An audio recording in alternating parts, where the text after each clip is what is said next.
So yun na nga guys, at natuloy din ang aming planong island hopping dito sa 100 Island, Alaminos, Pangasinan. At kasalukuyan kami ngayong paikot-ikot at isa-isang binibilang ang mga isla na sinasabi ng 100 Island. At napagtanong din namin itong bangka operator, itong speedboat operator, kung ilang oras ba ang gugugulin upang maikot lahat ang buong vicinity nitong 100 Island. At yun na nga, mahabang oras din daw at malaking gastusin para sa diesel ang kinakailangan. At hindi rin pala namin mabibilang ang lahat ng isla gawa ng ngayong pagpunta namin is high tide. Ang ibang mga islang maliliit nasa ilalim ng tubig.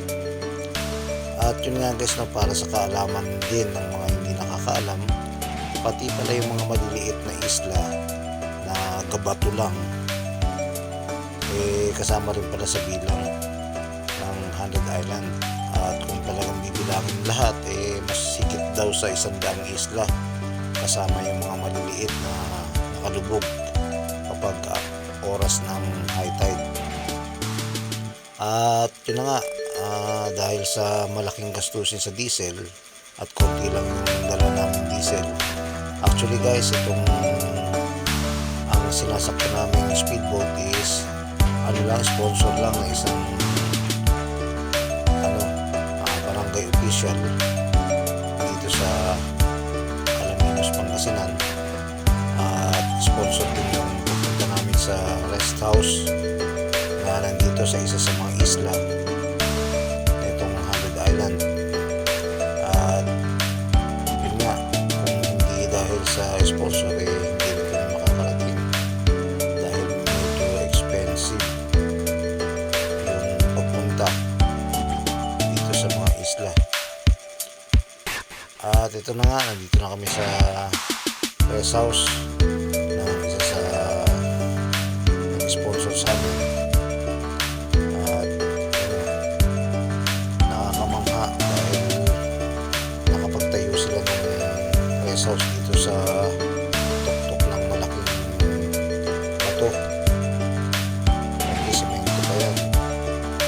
Kumbaga kung iisipin, talagang pinagkagasusan yung paggawa nitong struktura nito. At itong hanging bridge na sa ilalim napakaraming corals at mga isda. Pwede rin naman tayo mamimit sana, kaso wala tayong dalawang pangawil. At ito, guys,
mahirap nang bumalik ulit dahil sa ayun.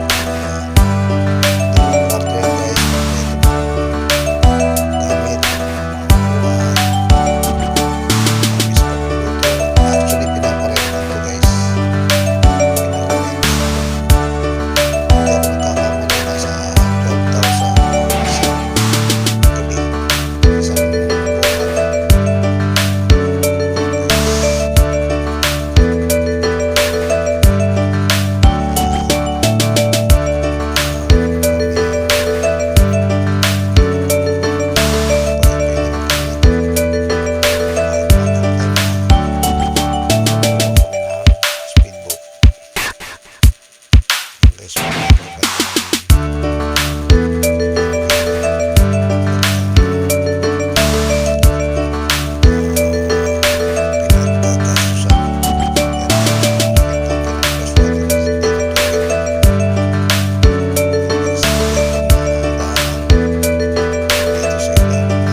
Maraming salamat guys sa nakabot ka sa ganitong prosedulo. Sana panoorin mo guys. Mas manong. Guys muli. Salamat sa pag-comment sa amin. Thank you lahat. Salamat sa sponsor. Shout out sa Tiger. Salamat po sa mga sponsor sa amin sa ulit. Salamat sa